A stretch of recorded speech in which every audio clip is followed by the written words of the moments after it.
Well, it looks like that the government wants to be your landlord, and it appears that they are starting to insert themselves deeper and deeper into the housing market and running it, etc.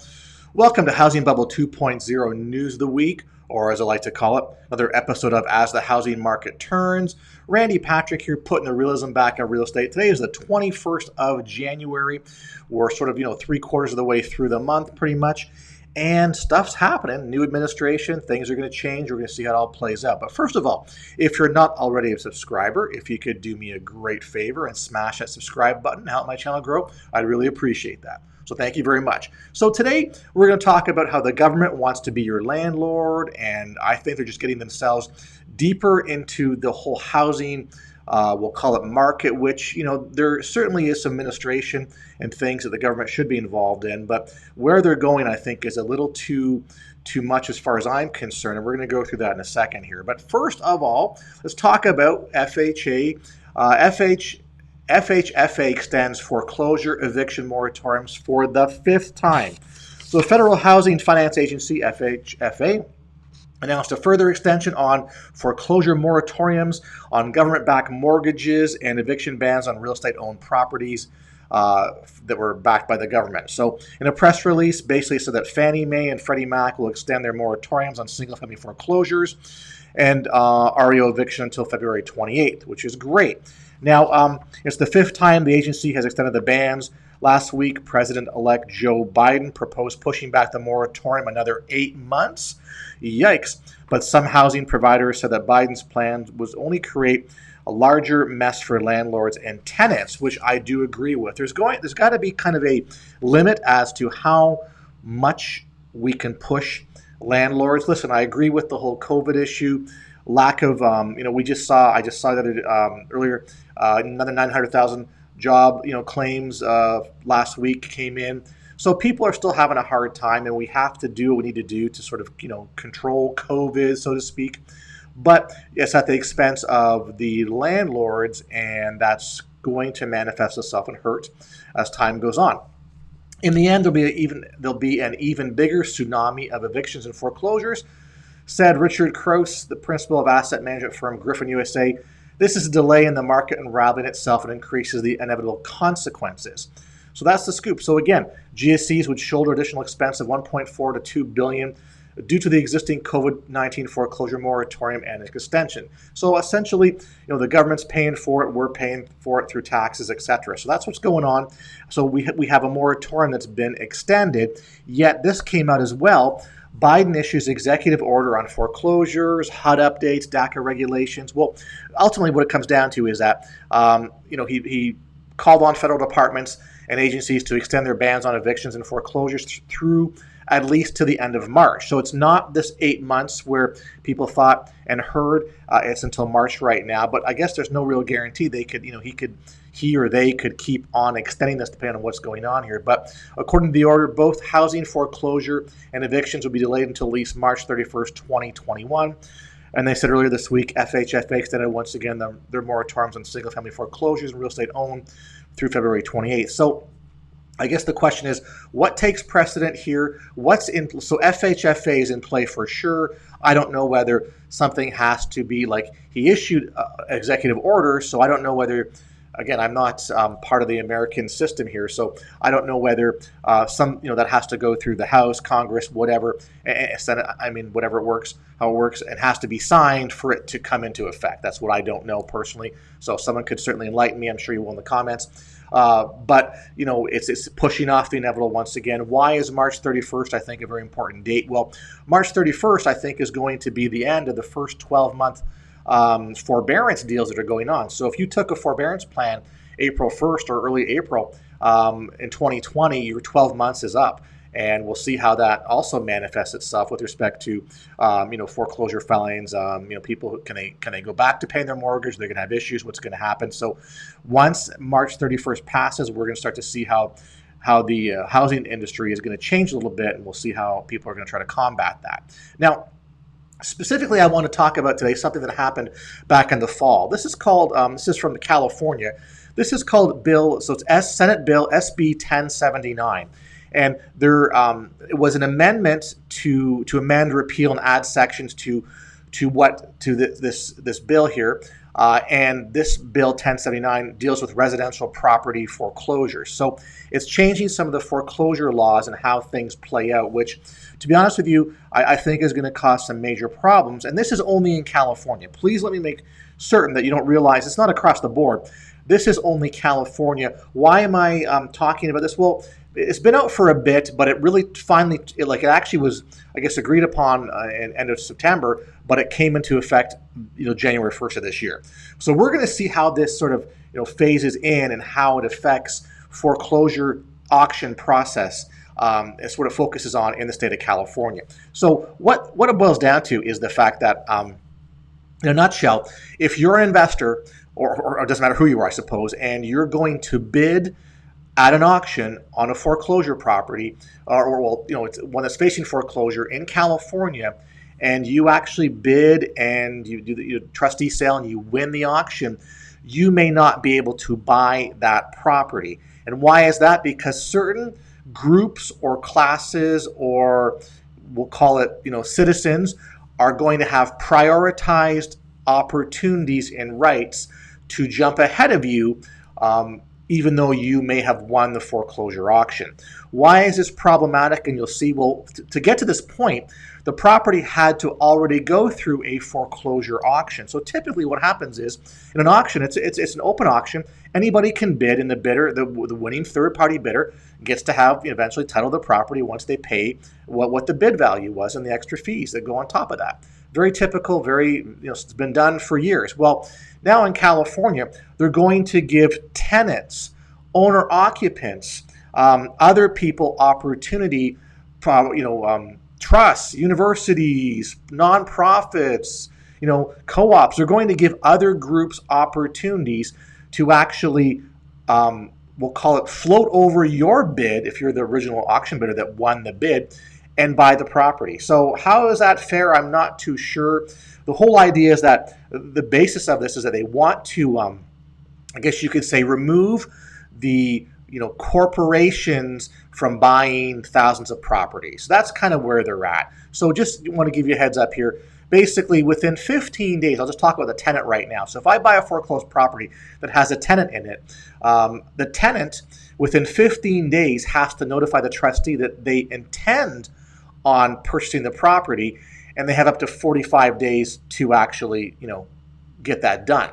An eligible tenant bidder is somebody who resides in the property and has a lease. So there you go. So, even though I've done the work to figure stuff out, source funds or use my own funds, do my, I guess you could call it title work, et cetera, all the things I need to do to make myself confident buying this property at a foreclosure auction, that could all go out the window and be a complete waste of time if the tenant can actually offer the same amount of money that I did and buy the property ahead of me. That's how this kind of works. So this really is kind of a unique situation. So to summarize this, the new California law gives owners, tenants, nonprofits, and local governments a chance to outbid investors who buy foreclosures. It also bans the auction bundling of foreclosed homes and prevents foreclosure blight with big fines. Auction bundling is having large investors buying, like multiples of property or properties in kind of a pool. So that's actually a good thing because it allows more single auctions to happen, which gives other investors more opportunity. Prevents foreclosure blight. I don't know about that because I think foreclosure blight is not necessarily caused by investors who purchase. It's caused by lenders who take back the properties and hold them in their real estate owned in their inventory and mess with the market. That's where that comes from. I disagree with the fact that foreclosure blight is caused by investors who purchase properties at foreclosed homes. Okay, I don't agree with that typically. So we'll find out how this sort of manifests itself here. That's my word of the day, manifest. So if the pandemic produces another wave of foreclosures, which we know it will, investors will have to wait in line to buy California properties. Basically, legislation went into law in September, which will give several other groups of people priority in the purchase of foreclosed homes, including previous owners. It also prevents auction bundling and imposes steep fines for those who let foreclosure homes turn into eyesores. All right. The whole idea is called homes for homeowners, not corporations. were proposed by Democratic State Senator Nancy Skinner, and basically meant to prevent the conversion of single-family homes to rentals by corporate landlords. So ultimately, we want owner occupants or tenants to purchase these homes and have the ability to get a chance at housing, which is nothing wrong with that, but it's not the thought or the concept. It's the execution, which I think we'll all have some issues with. So here's the new rules. So basically, foreclosed homes will be auctioned off individually. Sellers wouldn't be able to bundle their homes together. They did 10 years ago. They'll have to sell each one to a single buyer, which gives more opportunities. The auction would trigger a 45-day period in which tenants, families, local governments, nonprofits, and land trusts could bid on the same property, and home would go to the highest bidder. The rules apply to single-family homes and small and multi-housing with up to, from up to 4 units, which is, duplex, tris, and quads. Now, let me just make a point here. So, how can I put it? The auction would trigger a 45-day period. So we've just had an auction. So let me put this in perspective here.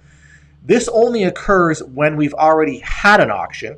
So you as the investor bought this at the auction, but that wasn't good enough. So it's triggered a new 45-day period where homes would go to the highest bidder. So what they're really doing is they're having an auction, awarding a winner, then having a subsequent auction where everybody can see what you bought the property for and work against you because now they know what the floor limit is. So I don't really think that's fair and to the people who are doing the original auction buying in the first place. Yeah, I get what they're trying to do. They're trying to push this into more, we'll call it, owner-occupied, tenant-owned, tenant-occupied, etc. But when it comes down to it, they're creating a secondary auction from the first auction, which doesn't seem to make sense. So yet one more, sort of situation where government gets involved, trying to make things better, and to me, it's going to cause confusion. So the 45-day window will give people who lost their homes time to get their finances together or get help from a family member and possibly get their home back. Okay, so you couldn't do it before for whatever reason, but you're going to be able to do it within 45 days. I don't think that's going to work, to be quite upfront. If you're going to lose your home to the auction, number one, then you should be looking at these solutions. And if it goes to auction, then obviously you couldn't find a solution. So it's kind of like you're giving the previous owner who lost their home 45 days to figure stuff out again. So it's like a lifeline, which I don't really understand. Tenants. So if you're a tenant, you have the ability to jump into the property, which I can see that can be abused. Local governments, nonprofits, land trusts, the whole bit. So really what's doing is that they want to preserve owner-occupied housing, which I get. But, I'm sure we're going to see lots of abuse here. So they want to, avoid a repeat of the past, foreclosure crisis when corporations gobbled up tens of thousands of homes. Now, I can tell you that, the federal government allowed this back in the day. The federal government encouraged the big hedge funds and buyers to purchase homes at the auction. As a matter of fact, homes, a lot of times the lenders took these homes back and sold them behind the scenes as what we call non-performing assets or non-performing loans in massive bulk packages to these hedge funds, which in turn rented them out to people and maybe did some fix and flips, but primarily rented them out. So these homes that came back to the lenders were not put on the market where you and I could buy them as cheaper priced property. No, it was given to other people behind the scenes. So the federal government was responsible for that, and the federal government and the lenders all colluded and basically created, the recovery. It was, we know that how home prices have not kept up with wages. They far outstrip wage growth. So home price growth is way higher than wage growth. And everyday people didn't have a chance to get their hands on some distressed property. That changed towards the end of the last housing crisis when these big buyers came into play. Now, it's funny that now state or local government wants their crack at this too. So it's kind of like everybody wants a piece of the action in this housing industry now. And when that happens, we know we got problems. Well, the great housing crisis transfer of wealth, that's what happened back in the day. That's what's going to happen in the future. So it looks like, it looks like these local governments are trying to prevent that. We'll see what happens. But even the middle paragraph here basically is homes backed by Fannie and Freddie Mac were bundled and sold off by the hundreds to institutional investors, by the thousands, okay? The Atlantic reports that between 2011 and 2017, corporate investors spent a total of $36 billion on more than 200,000 foreclosed homes. So it was generally believed that institutional ownership would be temporary, but guess what? The single family residential property is now the most sought after asset class out there. Everybody and their uncle wants a piece of the action, wants to have rental property. And that's why there's such competition out there, because you've got investors who want to buy as well as retail buyers a whole bit. So everybody wants the same piece of the pie, and it's not enough to go around. So next wave of foreclosures. Well, clearly we know that we're going to see a lot of foreclosures coming up in the next. It's going to work its way through. There's still debate as to how that's going to happen, but it's going to happen. You got groups like America Home for Rent, Blackstone Group, and listen, we sold some of our short sales to these groups as well too. So we know they're going to buy. They're going to buy. They've got the money. They can pay the fees. They're going to overbuy. They can outbid you and I at the auction. That's the scoop here. So realize that's what's going to happen. And as we have all these forbearance, and which I'll show in a second, and people who aren't covered by forbearance, they're delinquent, there's going to be opportunity coming up in the next little while. But again, everybody wants their piece, right? Is SB 1079 good or bad for real estate investors? Well, they say it's not good for the corporate big guys, maybe good for the ma and pa's or smaller investors. Now, to be quite honest, at least in California, from what I've read and what I've seen in other videos and some commentary, is that these investors bought more properties in other regions across the country because they were more affordable. Buying California was always higher priced to begin with, so I think the distribution wasn't as great as maybe this bill may indicate to us in the real world. So, but they're trying to do a gesture here, and I understand the purpose of it. Now, my concerns. Well, typically when government gets involved, they typically get involved at the peak, and it's never a good thing. It's typical bubble theory, right? Everybody wants to buy on the way up or at the peak. There's that FOMO, fear of missing out, and that controls the desire. Everybody wants it in on the way up. I don't think that SB 1079 was well thought out.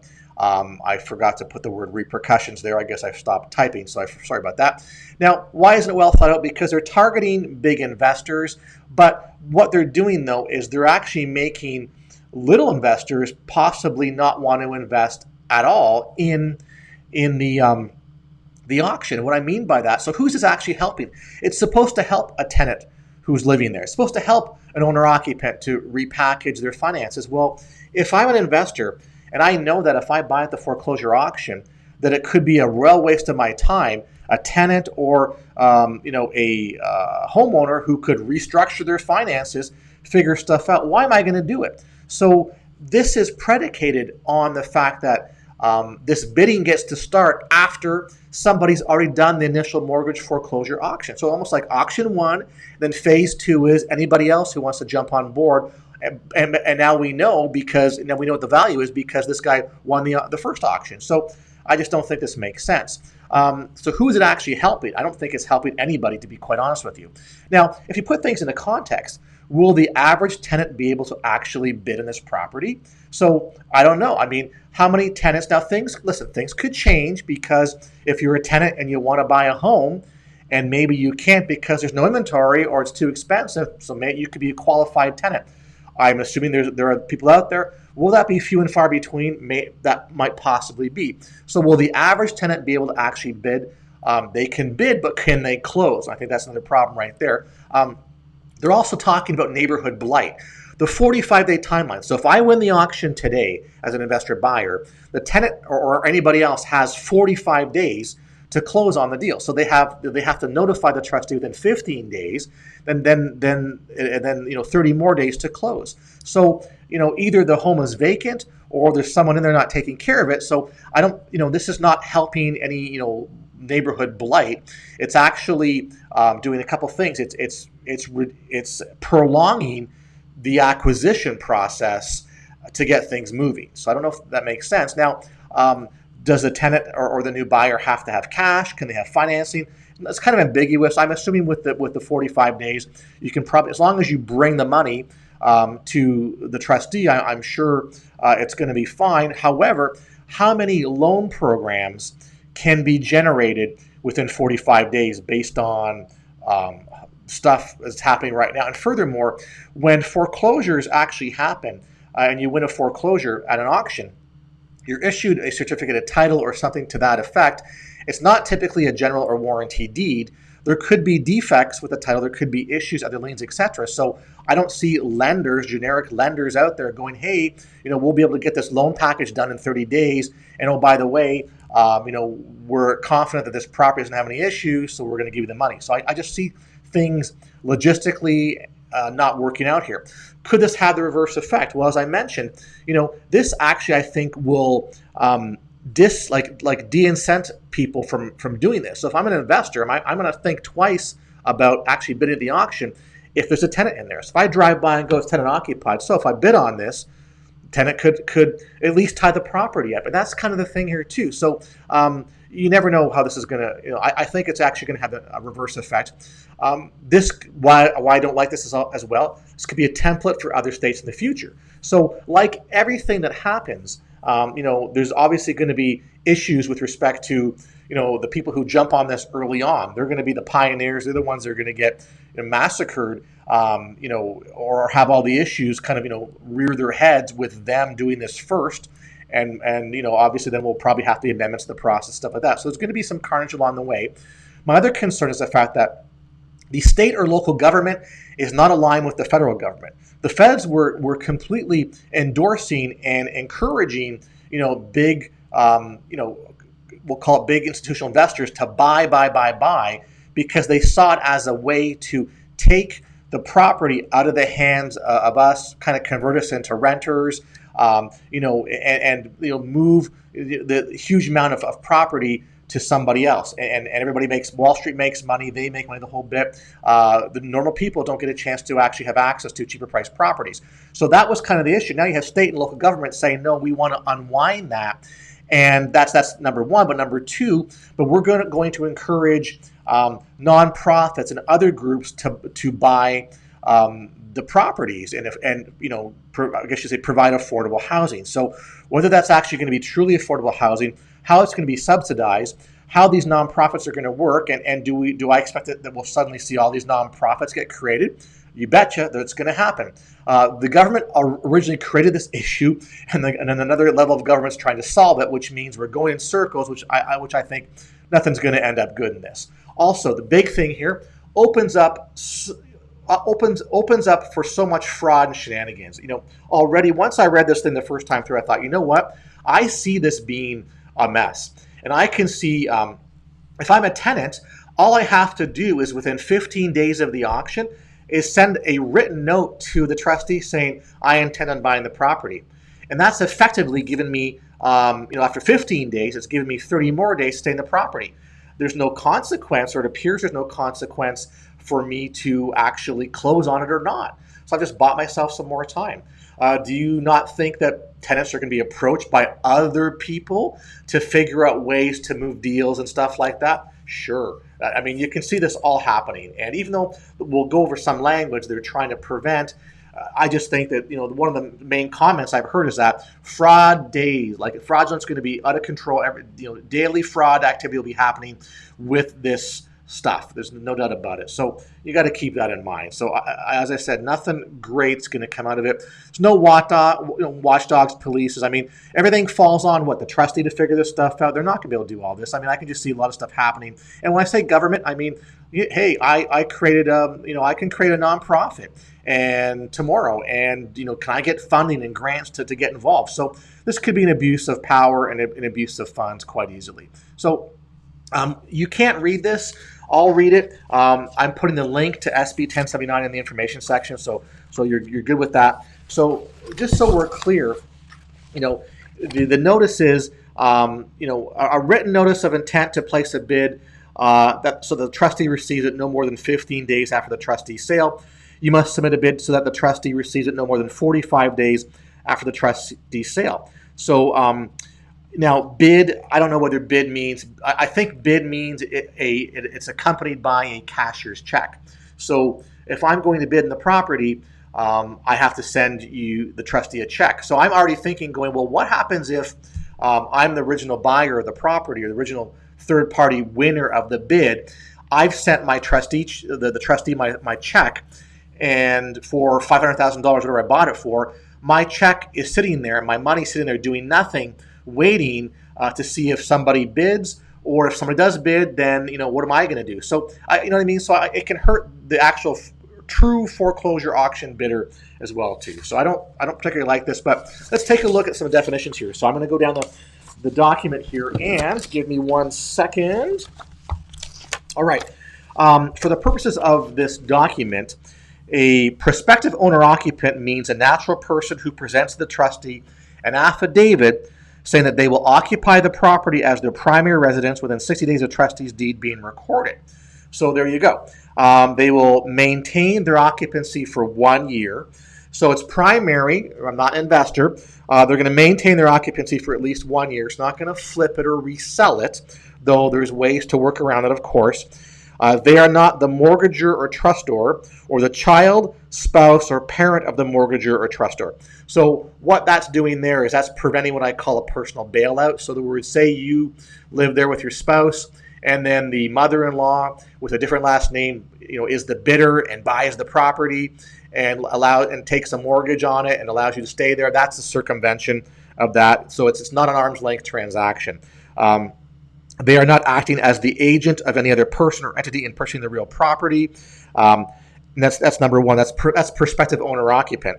And again, going back to the fact that they're allowing the homeowner to reoccupy the property or figure the stuff out, even though they've already been foreclosed upon, which to me means, here's another question I just thought of right now, if a property's been bought at the auction by an investor bidder, then I've technically been foreclosed on. But if I get to go and restructure somehow and then bid on my own property again, do I have a foreclosure in my record, in my credit, or not? I don't know about that. That's kind of weird. All right. Eligible tenant buyer means a natural person who at the time of the trustee's sale is occupying the property as their primary residence under a rental or lease agreement as the result of an arm's length transaction with the person who has the notice of default. So there you go. So that's how you define the tenant. And ultimately, if I go to the next one here, basically eligible bidder means that I'm a tenant buyer, I'm a prospective owner-occupant, I'm a nonprofit association, corporation, or cooperative corporation in which an eligible tenant buyer or prospective owner-occupant is a voting member or director. Getting kind of complex. I'm an eligible nonprofit corporation based in California whose primary activity is development and preservation of affordable rental housing. I am a limited partnership in which the managing general partner is an eligible nonprofit corporation based in California for affordable housing. I'm a limited liability company in which the managing member is an eligible nonprofit for affordable housing. I'm a community land trust as defined in paragraph subdivision of the Revenue Taxation Code. I'm a limited equity housing cooperative. The state, the Regents of University of California, a county, city, district, public authority, or public agency, or any other political subdivision or public corporation in the state. That opens up a lot of things. When I look at this, it just seems to go down a path which doesn't kind of make sense. So, there's a lot of, clearly the government wants to be involved in some of this and controlling housing. Why do I say it's kind of critical that we look at stuff like this? Because it's happening, folks. I mean, we already know that in certain locations, in states, in certain locations, like in California, like in New York City, that there has been an increase in landlord-tenant issues with respect to tenants' rights, or they're having more rights, landlords having less rights. We've got foreclosure and eviction moratoriums that are putting pressure on landlords. It's going to have a domino effect, a trickle-down effect for sure. Not that there is we all have to coexist. And what I mean by that, I'm not talking unity or unity in real estate. Maybe we'll talk about that. Tenants are tenants. Landlords are landlords. Okay, the two are averse to each other, which we understand, but they have to coexist in a reasonable way. Having months and months and months of not paying rent does not help a landlord, puts extra stress on the landlord, which maybe makes the landlord default and or sell home at a discount and or eventually fall into foreclosure, yada yada. So of course that seems to be a directive behind the scenes that I think is going on right now. And who gets to jump in on that? Well, big buyers and foreclosures and things like that. So that's where we see some of this going. It's just difficult. landlords, whether it's a corporation for a multifamily or a mom and pop personal, small business landlord, the landlords are the owners. They're the ones taking the risk. They're the ones that basically have to do the analysis, put the money down, maintain the property, pay the taxes, pay the insurance, follow the guidelines with landlord tenant acts, regardless of where they're at. Follow the guidelines for local moratoriums, federal moratorium, CDC moratorium, state moratorium. So really, they take the risk, and it seems like they're getting less and less out of this. And it's not like landlords are making hand over fist money here, folks, with the way the things are going. This is a starting point, and I believe that we've already seen earlier this year some of the proposed ideas with respect to tenants receiving equity and other things in properties as we go forward. So we don't know if that stuff ever going to get passed, but you can just sort of see that it's almost like the people who have the money, well, not the money, I'm saying the landlords are taking the risks and they're actually getting penalized for taking the risks. So if that's the case, that'll be less landlords. Government will take over. Government will own all these things, and then the government can be your landlord. Simple as that. That's where I see a lot of this going. If these type of situations can go unchecked down the road. Simple as that. Again, the 45 days. So shenanigans can happen big time. That's how I look at it. Basically, trustee sale in the form of cash, a cashier's check, or federal savings and loan associations. etc. The whole point is, 45 days. I don't know who can pull this off in 45 days. And it's creating a secondary bidding. It's like a secondary auction on top of an auction with a lot of loopholes and a lot of potential hurt people along the way. That's my perspective on this. Well, why are they putting this in place here? Well, because of the expectation of foreclosures. Now, I showed you guys this before in various videos. Auction.com produced a webinar. I captured it here. 1.8 to 3 million completed foreclosures in the next 5 years. Well, you know what? That's been revised to 2.5 million to 3 million foreclosures. I've revised this to an additional 1.1 to 1.2 million delinquencies that aren't any forbearance plan on top of those foreclosures. And I also believe that all the statistics that we're seeing are underreported conservatively, because that's the way the narratives always work here. So will there be opportunity in the future? Of course there's going to be opportunity, but it looks like everybody wants to get on the game because they're licking their chops, right? Look at what's going to happen. It's our chance to buy property at a cheaper price. So if you don't think a house is like, why would the government be doing this, right? Well, their expectation is that, they want owner occupants, they want nonprofits, they want to flow money here and there. And, if things can be purchased at a discount at auction, that means property values will decrease. Just the distribution of who gets their hands on it will change. We'll see how this plays out. Short sales, other pre-foreclosure sales, are poised to become a more dominant share of the distressed market in 2021, according to auction.com. All right. So here is the deal: is that that's the way to get a hold of them. So a lot of these foreclosures can be solved by doing short sales. And we have ways, of course, to help people, but by doing so, what you're doing is you're saving their credit, you're saving them from judgment and financial issues on a going forward basis. You're settling the debt with a short sale, and maybe able to give them some relocation funds and other things here and there to help them on their way. So a short sale is much better than a foreclosure 99% of the time for the average person. So please be aware of that. And this will start to pick up. I know people are already interested in them. We're going to see more and more of this as the year goes on, whatever. Properties are available right now. You have to look. Distressed sales. So this is an excerpt which I show every month from the National Association of Realtors existing home sale report. This slide where I took this from typically shows first-time home buyers of all the transactions, cash transactions, and it shows distressed sales. Well, distressed sales are only 1%, down from 2% from a year over year of the existing marketplace. It means 1% of all the on-market property sales fall into distressed property category. That really is made up of REO sales, so foreclosed on homes by the lender, put back in the market, and short sales. Now, if we look at the 1% rule, well, I can call it the 0.5% rule, but 1% just sounds nicer. So we have 1% being REOs, bank-owned, and short sales. Well, divide that in two. 0.5% is short sales, other half is REO. No one's doing short sales. Well, how do we know this? Because if more people were, that 1% would be a higher number. All right. Real estate agents aren't going after this marketplace. Real estate investors aren't going after this marketplace. Therefore, the 1% rule means great opportunities for the future. You should be looking at this. Foreclosure filings are quietly increasing. We're seeing them. I'm talking to my attorney the other week, and he's noticed that there's been an increase in filings across in our neck of the woods here. We're also seeing more properties scheduled for foreclosure auction. Yes, we have moratoriums, but not every loan is under a federal or moratorium. And so properties now are starting to squeak through. Certain states have relaxed some of their we'll call it their own moratoriums, moratoria, I guess it's plural, and stuff starting to squeak out. So again, I go back to the 1% rule. We're going to see more of these, and thus the opportunity. So that's what you need to do, is figure out how to participate in that. I will tell you about how we do it and how you can do it too. Just connect with me. There's my email. Send me an email. Reach out to me.